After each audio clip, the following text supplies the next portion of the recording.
guys, and welcome to Besterday, when nostalgia reigns supreme. I'm Bianca, and I am the ultimate 90s baby. Before we get started, this is episode 30 of Besterday, and it's going to be very special because we're talking about Good Charlotte. And I have a huge Good Charlotte fan like myself who is on here, and her name is... Hi guys, my name's Erin, and I'm 25. And I founded an online store called Shop Jean. Now I'm a creative consultant, and I am a huge Good Charlotte fan since I was about 10 years old. If you could see me right now, I got a Good Charlotte shirt. Yeah, she's decked out right now. And I got an OG made hoodie on. Shout out to Josh Madden, Benji and Joel's brother, who founded the brand, and which you see them wearing in like every music video. Love it, love it. So as you guys know, Besterday is a podcast where we reminisce on the songs that had your heart, the movies that made you laugh, and everything pop culture from the 80s to the early aughts. So think like all that, TRL, some other like 90s references, Baby Bottle Pops. Oh yeah. Hard candy makeup. Oh my gosh, yes. Oh, what was the name? Like those like old school like herbal essences shampoos. Oh, like, yeah. I forgot. I think they recently brought it back, like those, I forgot the name of like the actual scents, but those are my jams when I was younger. I know what you're talking about. And it's like red and green. Yes, font. Exactly. And it has like the flowers in the background. Guys, let me know if you know what herbal essence shampoo I'm talking about. Yes. And of course, hashtag Besterday on Twitter and Instagram, and also send us ratings on iTunes. Follow myself, Bianca Rogue, on Twitter, and what's your Twitter handle? It's Erin Jean. That's Jeen. There you go. I love that it's so simple because I feel like mine is just hella long. But it's not because I have to explain the EE every time because they just say JEA. And I'm like, no. Even though that's really my middle name. Yeah. It's not JEE. Your middle name is Jean. Oh, that's so cute. Same as Britney Spears. There you go. Love it. Britney All right, guys. Spears. So we are going to kick it off with This Week in History. On June 17, 2000, Even Stevens premiered on Disney Channel. Did you watch that show? Never watched Disney Channel shows ever. Nickelodeon all day. What? No. Okay. I am definitely team Nickelodeon when it comes to like Rugrats, Hey Arnold, and all that stuff. But I feel like Disney Channel had it better when it came to like original series. I couldn't do it. I was like Cousin God. Skeeter, like Taina. Yeah. I had a Taina marathon by myself last summer. Like it was like all the episodes are on YouTube, FYI. So you guys want to check it out. And like I had like a grand old time watching Taina. Damn, on YouTube, perfect. Yeah, I wish it had a second season. Like only one. Yeah, huh? It was so underrated. I wonder what she's doing today. You should get her on the podcast. This is true. I have so many people to talk to. Yeah. All right, guys. Next up, June 18th, 1942, was Paul McCartney's birthday. Happy birthday, Paul McCartney. It's tight. Icon.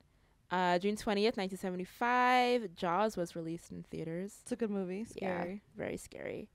June 21st, 2003, Harry Potter and the Order of the Phoenix was released, and it was the fastest selling book ever. Not a Harry Potter fan. Sorry. Oh my gosh. I know. I'm a hater, apparently. I'm not, though. It's not that I'm a hater. Wait, why don't you like Harry Potter? I just never got into it. I'm not saying it's like horrible or anything, but I really tried to get into it. I mean, yeah. Just not my thing. You're like the first person. I feel like I would like it too. It's something that my personality at least watch the first movie. Magic is tight, but yeah, I feel like watch the first movie, see how you feel. See, I think I would have liked the books, but I think that the books are actually better than the corny to movies, but just give it a try. You never know. And June 22nd, 2001, The Fast and the Furious was released in theaters.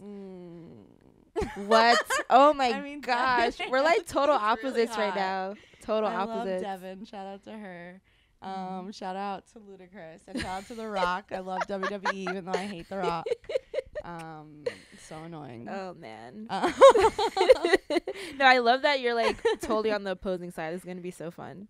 I try. Yeah. But actually Fast and the Furious is one of my favorite. Really? I know I've never met anyone who's I know it's corny. I've watched all of the movies at least 5 times. Wow. Yeah. Okay, well I'm gonna give it a try. Yeah. Because I don't know why. Those are some strong ass words. I just think I know people say it's corny, but I just like the action behind it, and all the guys are gorgeous in the movie. Like it's not like the plot lines are that great. It's just more of like cars. Exactly. It's fun. It's a fun. Do you watch wrestling? I used to when I was younger. I remember like staying up late to watch like Monday Night Raw. Yep. and like WWE also, and like who are my favorite wrestlers?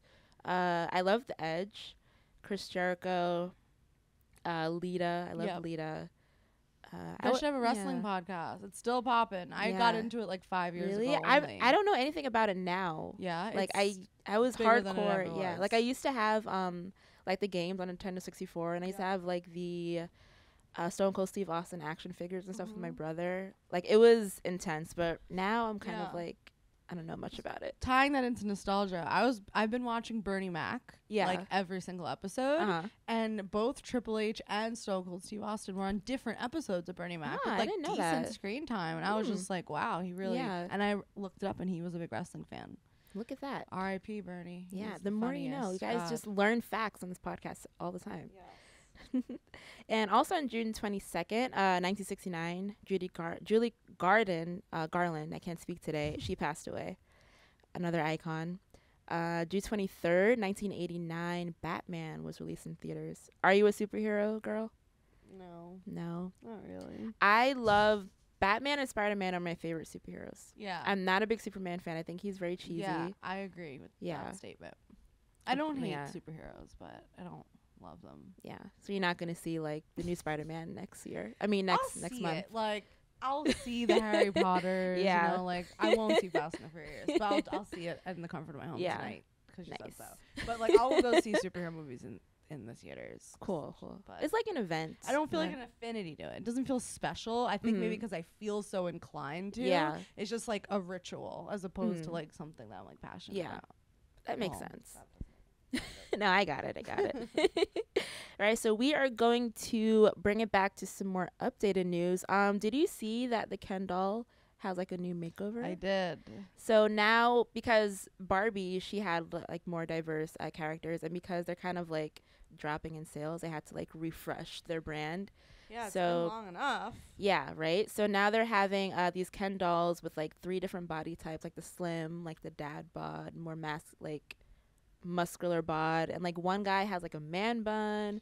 They have one guy has a cornrows, like a fade. It's just I think it's interesting. Cool. I just think that like they're not gonna be able to really change like what Barbie is. It's gonna take like a lot of time, and I would really just like for like a new like positive, you know, welcoming doll to just appear on the market, and like from day one the mission actually be about like representing everybody and stuff, instead of trying to like conform to what's happening now just because you want to make a sale. Like make it more genuine. And maybe there's like a digital component to it where like you know, I don't know, something 2017 and beyond. I think we need a new company. I'm sorry, Barbie. Damn. Someone swoop it in.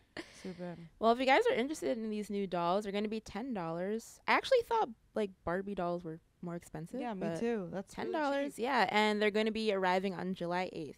So if you have any like nieces or nephews' birthdays coming up, maybe you could give them a doll.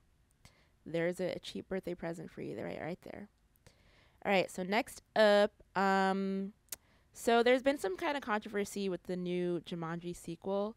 It's basically a reboot, but people are kind of saying that they don't want it to taint like Robin Williams' legacy.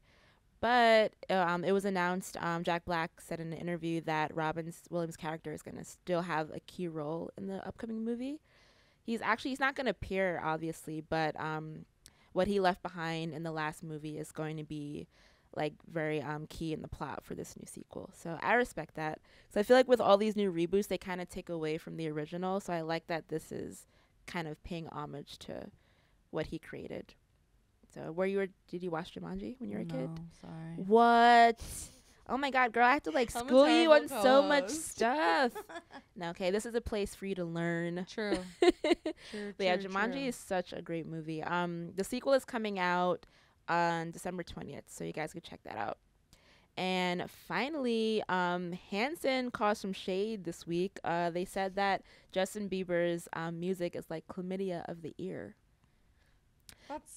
these are the guys who have that freaking bop song, which is horrible. So I'm like, don't you dare come for my fave, Justin Bieber. I'm not even a big Bieber stan, so this isn't like a super biased opinion, but it's like, like shut up. Yeah, like, it's like you're trying to be relevant. Exactly.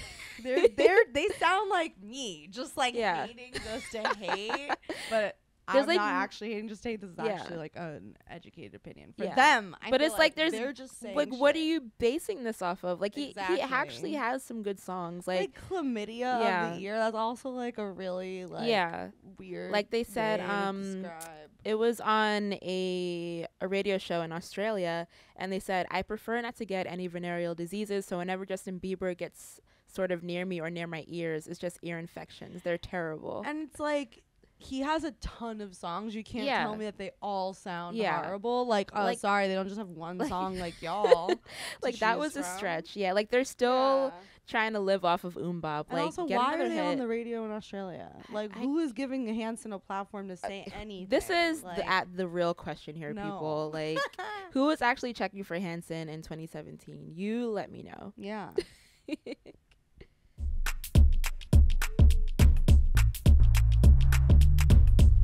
All right, guys, we are back with another appreciation episode.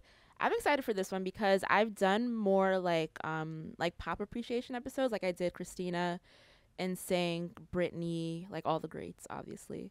I did an Arctic Monkeys one. Ooh. Yeah, they're one of my favorite bands. And I did Eminem. But this is like kind of going back to the roots of Fuse, obviously, and of like what I used to listen to when I was younger, which is Good Charlotte. And I'm so glad you're here because I feel it in my spirit that you're like a Good Charlotte expert. Yes. So this will be a very perfect conversation. I'm excited. I used to run moderate the message boards. Oh, really? I had the fan sites. Oh my gosh. That's like how I learned how to like build websites. Wait, do you remember like how old you were when that happened? Like 10. What were you doing? 10? Yeah. You knew how to like work a computer? That's when I started getting on the computer notes because of them. And like my screen name was like Miss Joel Madden on AIM. That's so cute.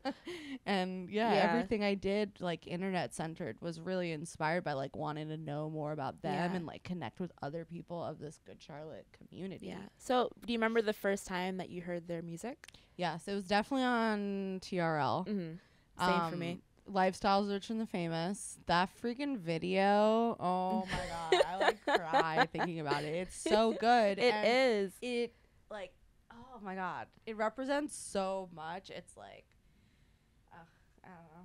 God, I'm going to be a bad co-host because I just get so emotional. No, do it. We love the emotion here. We love it. I just can't even express what I'm trying to say. They're just so freaking badass. Yeah. And they are like clean cut at the same time. Like Benji wearing a suit, but then he has like the spiked hair. Yeah. And just like in chord with this like I don't give a fuck attitude. Yeah.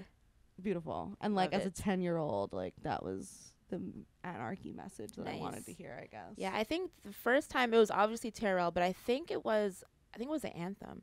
That's the first song that I heard about them. I was like, who are these like little dudes, like scrawny dudes, like trying to like fight the system? Because I feel like back in then that was 2002 when Young and Hopeless came out. 2003. Thank you. Well, maybe late 2002. Let me check. Yeah, 2002, October 2002, and that was a time where I was still like heavy into pop music. You guys know that for sure. But I think Good Charlotte kind of opened the doors for me to learn about pop punk because I had no idea what that was. I think they were my transition from like Britney maybe. Yeah. And Christina Aguilera and like those people. Yeah, like NSYNC and all those. Yeah, because they it was still like growing up. It was still poppy because they had like the catchy hooks and everything, but it had an edge that I like being a child. Like I had no idea. I'd never heard that before, so I was like, oh, like this is different. Like so that kind of made me explore definitely the Blink 182s, the Sum 41s. They all can those guys sit next to like Britney Spears. And, I mean, that's beautiful. And the Billboard chart showed that they can. Yeah, so, yeah. And they're kind of like a gateway drug for like other kinds of music. You know, like Rancid is like one of my favorite bands of all time, besides Good Charlotte. Yeah, and I learned about them because the boys like. Good Charlotte boys like work with Rancid, wear their shirts and stuff. Rancid's like very punk, and you kind of coming of age. Yeah, graduate. Yeah, I think Good Charlotte kind of opened me to more like emo stuff. You guys know I always talk about like I had a really crazy emo phase when I was in 7th and 8th grade. Like I love like Under Oath and like As I Lay Dying, like The Used, Taking Back Sunday, and I think I shifted more towards pop punk to emo because Good Charlotte, like you said, was kind of like the transitional phase, and I got into more exploring more like more forms of rock music that I feel like I never would have realized if it wasn't for Good Charlotte. So definitely, they're big pioneers. Yeah, shout out to you guys. Yeah, and they had to fight that whole, the industry telling them that they're sellouts. Yeah. Battle, which I think is really admirable because that paved the way for so many people. Exactly. And they were the ones who took a lot of the fall, Yeah, because I remember like when I was in high school, people were like, oh yeah, Good Charlotte's getting like super mainstream, like kind of like during the Chronicles of Life and Death, like Good Morning Revival era. They're like, oh, they're getting way too pop. Like, I don't know, they're not going back to their roots, blah, blah. Yeah. I mean, I still loved it because I feel like they were, doing something different, like taking a chance musically. So, But do you remember, like, when you watched Lifestyles versus the Famous, was that the moment that you became a fan? Yes. Okay. Immediately. Yeah. And I think, like, I saw that they were going to be on TRL that moment, like, at the end of the video, like, a couple days later. And I grew up in New York City. Yeah. So I was like, I have to go down there. And I saw they were going to be at Virgin Megastore the same day. So I went down to Virgin Megastore. This is, like, January 17, 2003. I love that you remember the date. No, wait, it's January 23rd, 2003. Yeah. Just kidding. It's the 23rd, so I'm sure of it. And I wrote in Sharpie, like, their names all over my body. Yeah. And I printed out, like, with my crappy color printer at the time, little, like, Google image, like, tiny little photos and, like, put them all over a folder. Yeah. And had them all sign the folder. And, oh like, I'll never forget that moment. And That's Joel so was like cool. lip syncing the song. I still remember this like it was yesterday, and that was I almost love 15 stories years like ago. These. Yeah, yeah, definitely one of the earliest memories, like solid memories that I have. Cool. And then I ran across the street to TRL, and I couldn't get upstairs. I didn't realize you had to do it in advance. Yeah. So I just like found the back door, met them on the way in, pictures on the way out, pictures, mob of people, obviously. I had to fight. And then I ended up starting to sell autographs after that experience because I was like, wait, this is so cool. You can meet people. Yeah. I'm going to come back here tomorrow, even though Good Charlotte's not going to be here. Met other people, then just started going every single day. And they like totally inspired my first like entrepreneurial venture. Wow. Look at that. Shout out to Good Charlotte. Seriously. Shout out to them. I mean, of course, I'm sure you've seen them live. Like, do you remember, like, any, like, special moments, like, in concert that you remember? That yeah. Like, I used to go wait outside the shows at, like, 6 a.m. Wow. Even though I had a ticket. Just because I wanted to be, like, against the gate. So dedicated. I love it. Yeah. And my mom or cousin or somebody always came with me. Because I was very young. Like, 10 to 13 was when I was, like, obsessed with them. Yeah. So, yeah. Someone had to come with me, and they were like wait in the back or like try to do the front as long as they could, and then decided it was too hot and sweaty. And I never crowd surfed at a show, which is really sad. I always wanted to. Yeah. Or stage dive. Like I've never done any of that. I haven't moshed at a Good Charlotte show now that I think about it either, which I would also love to do. Yeah. I remember people used to mosh during a hold on, and I would just be like, this is so weird. This is like a song. That's the song that they chose? People would go crazy during so hold on. Like people would be moshing their faces off. That's such like an emotional song. Like I mean, to each their own, but I don't. Okay, whatever. It's weird. But I wish I got to see them live. Like during that whole time period in my life, like I wanted to go to Warped Tour like so badly, but my parents didn't allow me. I went last year for the first time. And it was amazing, and I would have appreciated it so much as a young person. That's what I think. Yeah, like I wish it's an like experience. Yeah, because I feel like now like I'm more jaded because I work in the industry, so I don't really have. I mean, I still have passion, but it's like it's not as deep as it. Yeah, because it's a fun experience. I want to go because it's like I kind of want to like relive that part of my childhood that I never got to go. And shout out to my parents who didn't appreciate my love for pop punk. So it's hard going up in the city too. Oh, for sure. You know? But there's stuff to do at Warped Tour, which I really like. Like you can meet the bands. There was a free ramen booth last time, amazing. And they just gave out like literally cartons and cartons of freaking ramen. That is yummy. And it's just fun. And there's also a Warped Tour cruise this year. Yeah. on Halloween weekend. I think I'm going. Yeah, it's funny. Seriously. We actually interviewed Benji about that. Oh, yeah? About I was like 2 months ago. My coworker Jeff, he talked to Benji about like kind of the revival of Good Charlotte and like what he's expecting for the cruise. So I will link that in the description when we publish the podcast. But it's really cool. Yeah. All right, so we're going to kind of break down our favorite songs. We're going to like go through all the albums, get your thoughts. There's no like special anniversary tied to it. I mean, Good Morning Revival turns 10 this fall. So we're going to start with the self-titled album in 2000. I didn't know. I heard about Good Charlotte with Young and Hopeless. I didn't know they had like a first album prior to that.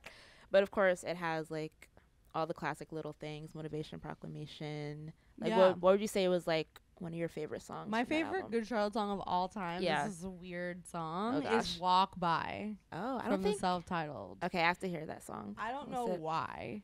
It's I love that song Yeah. so much. Yeah, I'm not like familiar with the first album because I only know like the singles obviously, so I had to like dive in it more this like recently.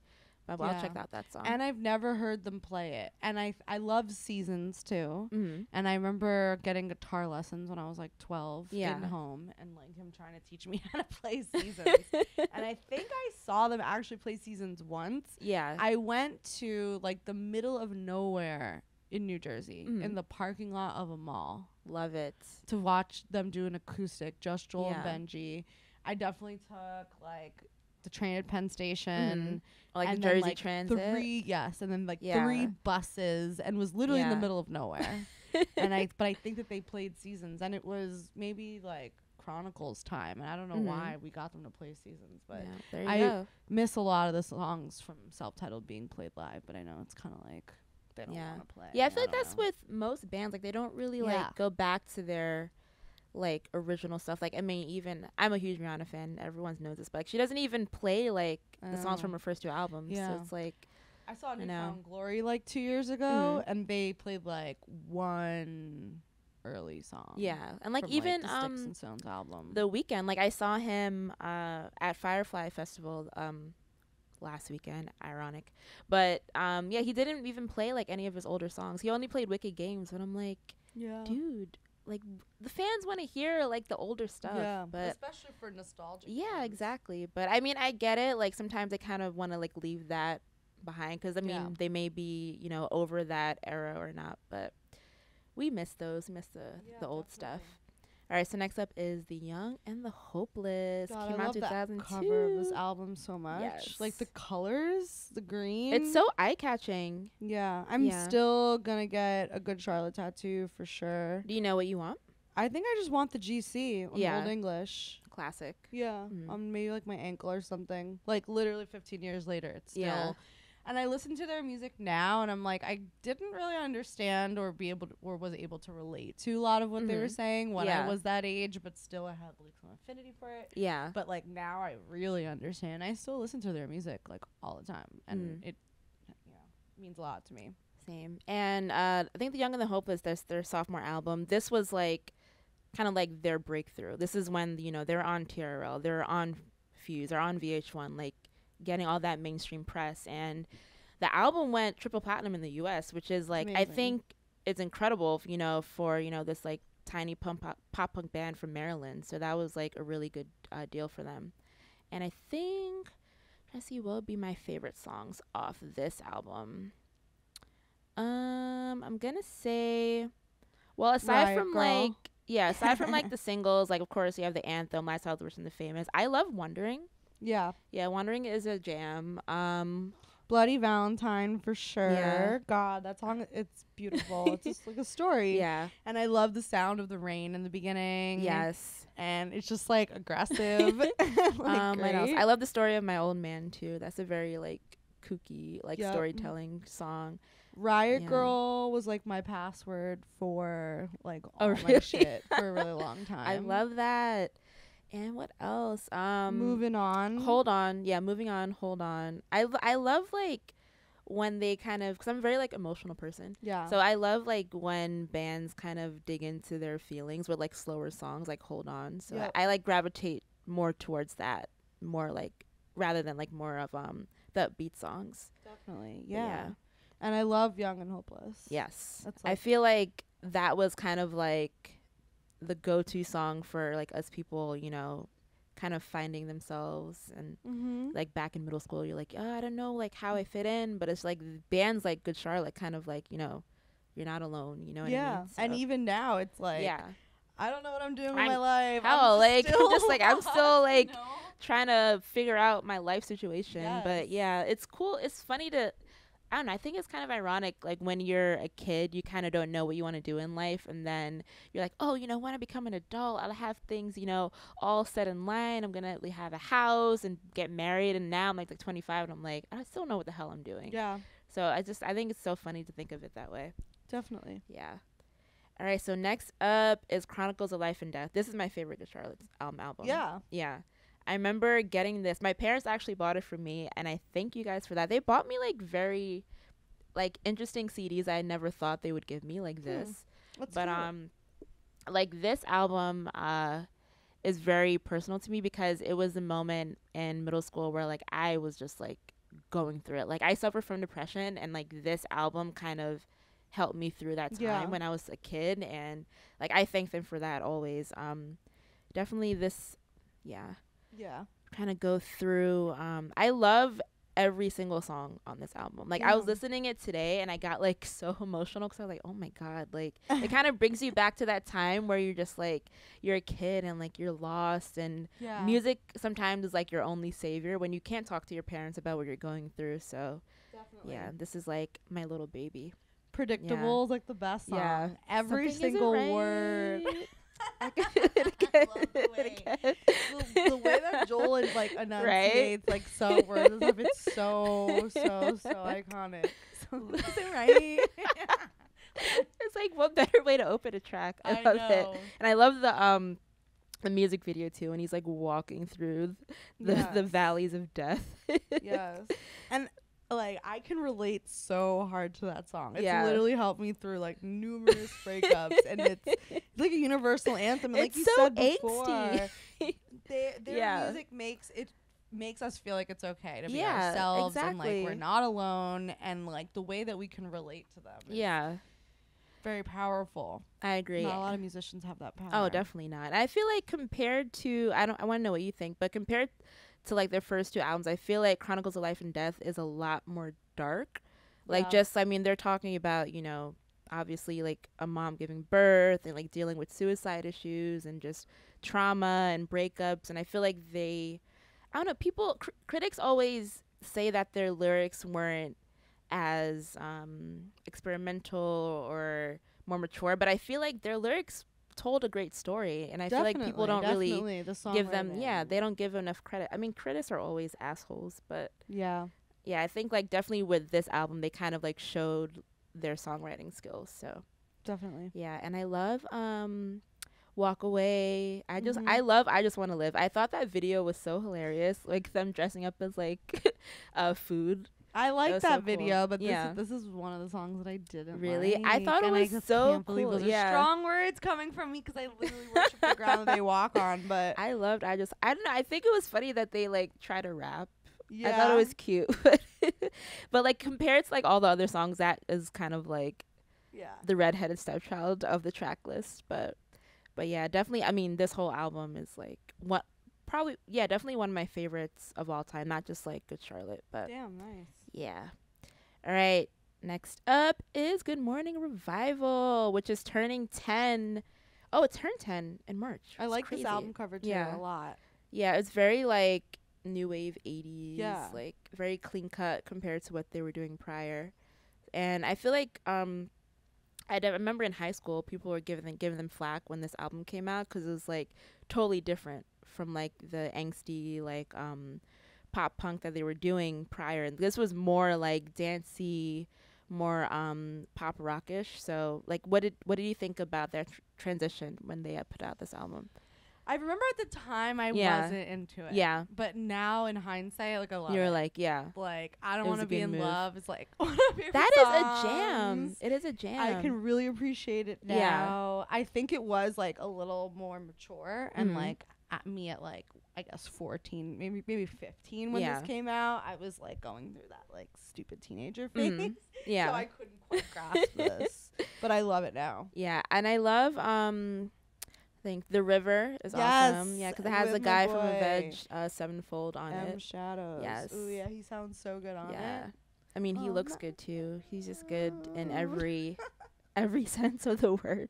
I was trying to sing his back up. It was a really big fail. I had a huge crush on him. Yeah. When I was in middle. Both Joel and Shadows. Have you seen Shadows recently? No. Does he still look fine as hell? He's like finer. Oh my! How is that possible? Wait, I'm like gonna look him up right now in the middle of this podcast. You know who's really freaking fine? Burt McCracken from The Used. Yeah, girl. Now I was he's a communist, I heard, or something. What? That kind of like shatters my dream though. Isn't like Tom DeLonge also? There's something weird happening. He's like obsessed with aliens and stuff. Dude, but yeah, 2017 M Shadows. Okay, guys, we're like fangirling over M Shadows right now.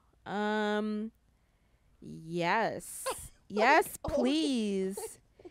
Why is he still so hot? What the hell? Wait, the facial hair. Oh my god, now he has a beard. Yes, give it to me. Oh wow, I'm super fucking down. Yeah, he's for the gorgeous. Beard. Wait, let's talk about some of our like rock crushes. Who else did I have a crush on? I loved Mest.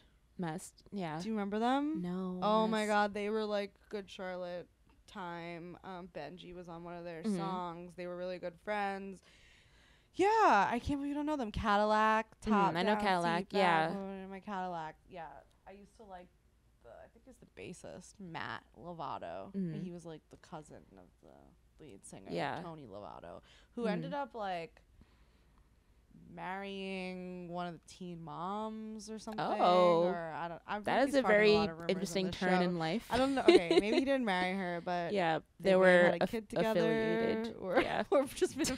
I don't know, but Google what's up with him right now. Yeah, they have been trying to go on tour. I saw and stuff. I love Mest. I miss them.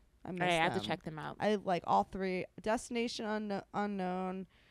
Wasting Time. Is that another one? They were really, really, really good. And do you know Emo Night? Yes. I never been, but my friends go all the time, and I feel like I need to check it out. Yeah, they started in LA, and I just moved back here from LA. Yeah. But I went like really early and became friends with those guys. DJ'd a couple times, and I threw Mest Cadillac on once, and people were wilding out. It was great. It was really good. I think who else did I have? I mean, Sugar Cult. Yeah, Sugar Cult's a good one.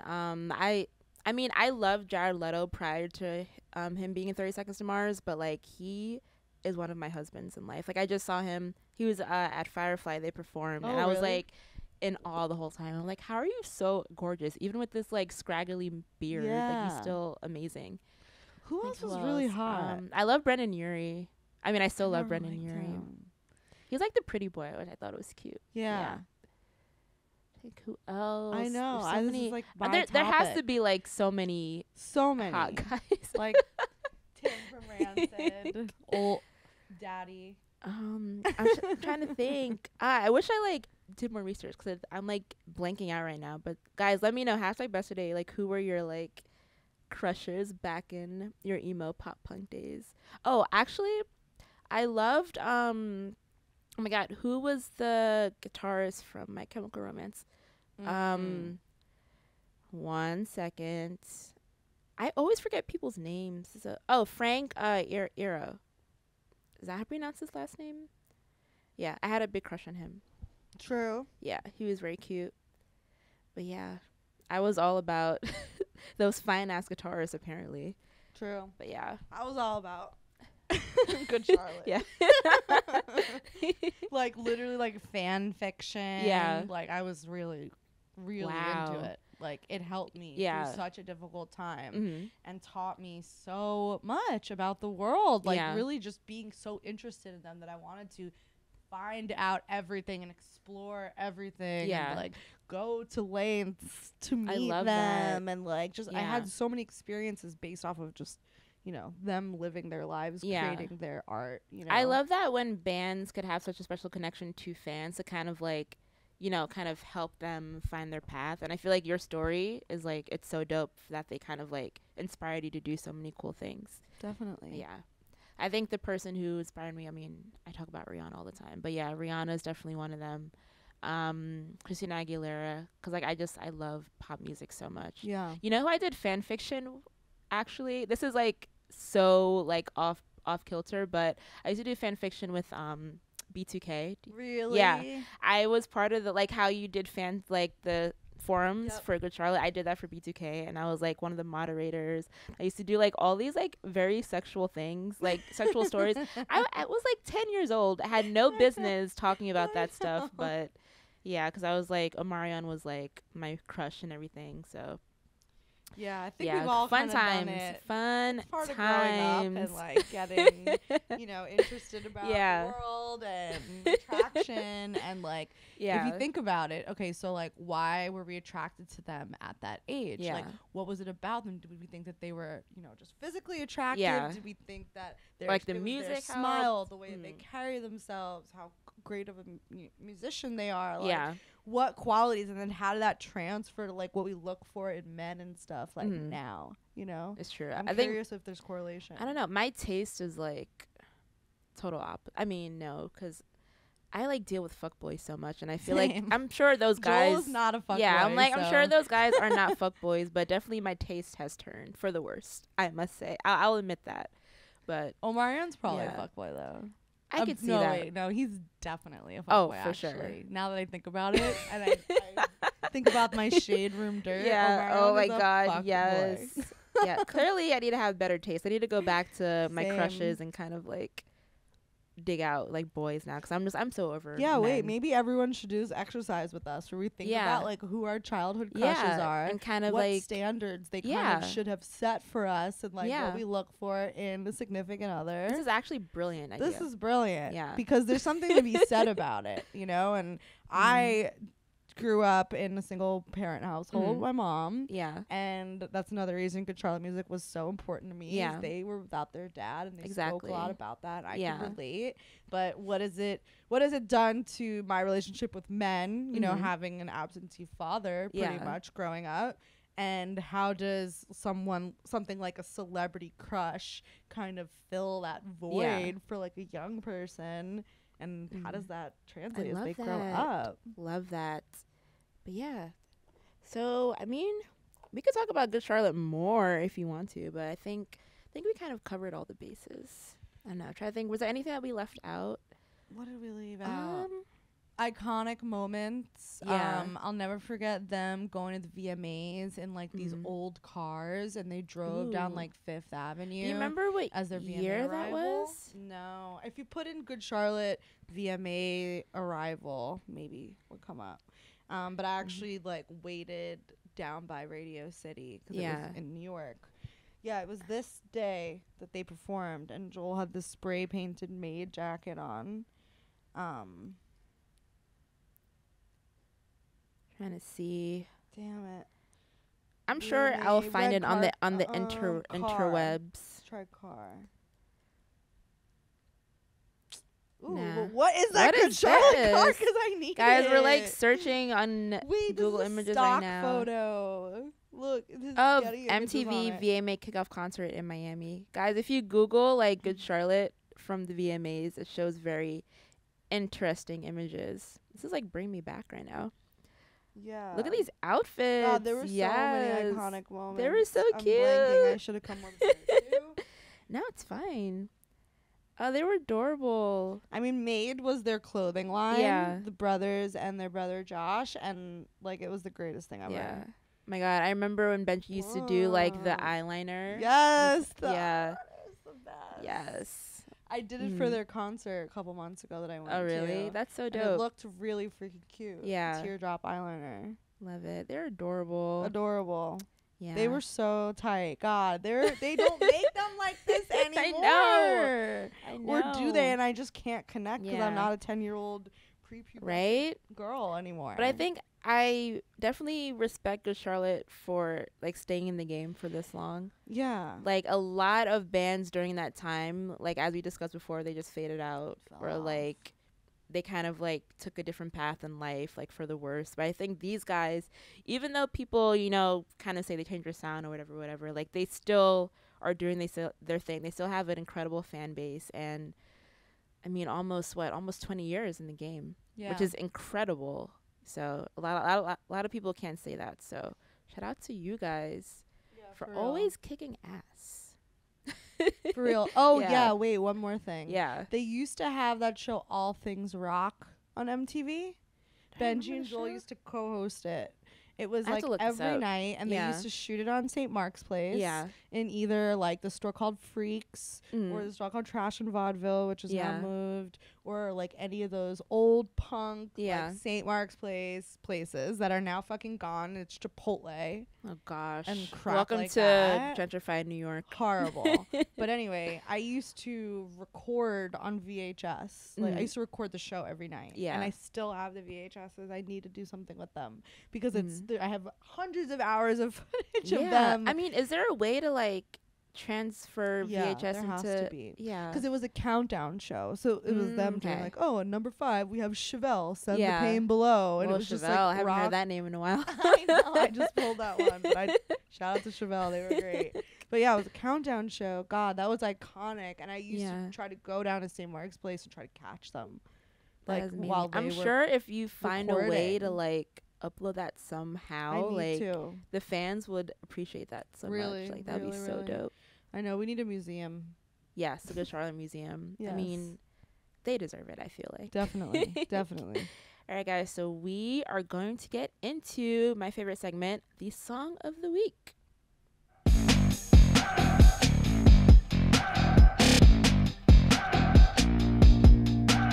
All right, guys, so the Song of the Week segment is when myself and my co-host pick a song. Anything that you feel on your spirit. It has to be throwback, obviously, but it could be from like any genre, any artist that you feel. So I always make my co-host go first. So do you have, what do you got for me? Can I choose Good Charlotte Walk By? You could choose Charlotte. Yeah. Charlotte? Yeah. Okay. All right. I think I'm going to do, just going with like the whole like rock theme, I'm definitely going to do Story of the Year, Until the Day I Die. Story of the Year, fun fact, if you guys don't know, that's like one of my favorite bands of all time. So yeah, Until the Day I Die. I remember watching that on Fuse, actually. Like I discovered them on Fuse, and I was like, who is this fine ass bassist in the back? It was Adam. That's also one of my crushes. And he left the band last year, but yeah, I definitely recognize them from Fuse, and they became one of my favorite bands. So shout out to you guys. Hell yeah. Yeah. But that is a wrap for this week of Besterday. Thank you so much, Erin, for coming and sharing your good Charlotte light upon us. Yes. We appreciate it. Guys, yeah, #Besterday. Let me know like some of your favorite good Charlotte songs or any special moments that you had. And definitely, like I said, follow me on Twitter, Bianca and Rogue, and say your Twitter handle again. Erin Jean. There you go. Jean, no A. Jean. There you go. All right, I'll see you guys next week. Thanks Bye. for having me. Of course. Bye.